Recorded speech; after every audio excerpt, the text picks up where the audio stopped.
My name is Amanda Bay, and I'm the Communications Coordinator here at SAYA.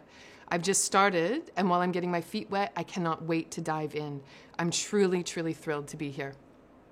First and foremost, communications is a support function, whether that works in a corporate office or a nonprofit organization. The role of communications is to support.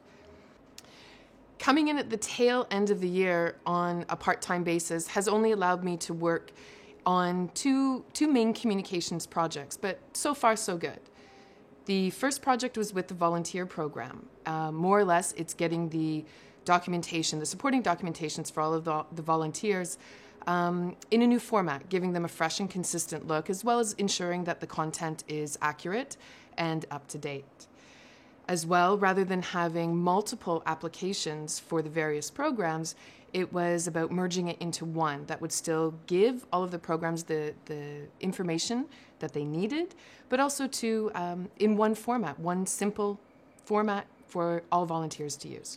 And of course, there is the ongoing correspondence with the volunteers, so following the process from their first inquiry, going through, ensuring that the program coordinators are contacted, and that they have all of the details required to make it a smooth experience when they come into SAYA and volunteer with the programs.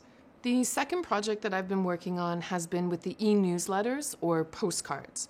Basically, the first newsletter went out at the beginning of November to all of the individuals who signed our guest book out front in the main area of SAYA. So for November, we had about 70 people who have signed the guest book, and out of those, 58 emails were delivered, and 12 of them bounced, but that's okay. From those 58 recipients, over half of them actually opened it. And what that means for us is we are above and beyond industry standards. Normally, most nonprofits that send out an email, you're getting about a quarter or about 25% of the people actually opening the emails. So we've had a great response. Now, the second newsletter is actually in the final stages. It is more or less a postcard that will be landing in close to 4,000 email inboxes in the next coming days. This is more or less a promotion for Adopt a Turtle and coordinating that in with Christmas and encouraging donation efforts.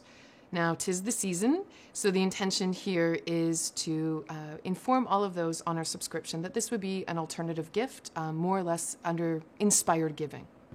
So the overall goal for us is to support the programs and ensure that their key messages, their results, their findings, their research and projects are being directed to the right audience at the right time in the right medium. And with that in mind, it's all about building relationships and engaging our various stakeholders, whether that is the board, members, donors, volunteers, tourists, locals, partners, associations, the eco-aware to the eco-clueless. All of those make up an audience, and being able to target those audiences with the right message. So how do we do that? Really, it comes down to four main areas. One is website.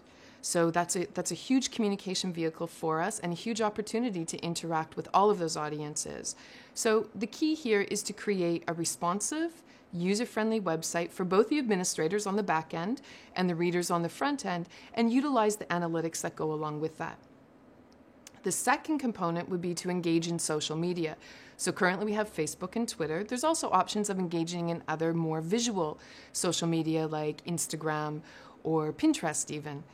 And really the goal here is to create visually appealing posts that match our key messages and drive traffic to the website for further information. The third area would be the e-postcards and the e-newsletters. So to create and engage, whether it's on a monthly basis with the guest book and sending out those e-postcards, or to those already on our distribution list, sending informative and in-depth newsletters on a quarterly basis.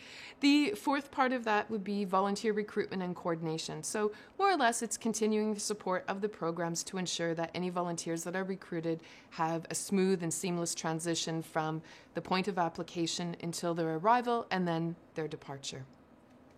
I know there is a lot to be done in 2015, and I've just touched on a few of the components, but as Margaret Mead said, never doubt that a small group of thoughtful, committed citizens can change the world. Indeed, it's the only thing that ever has.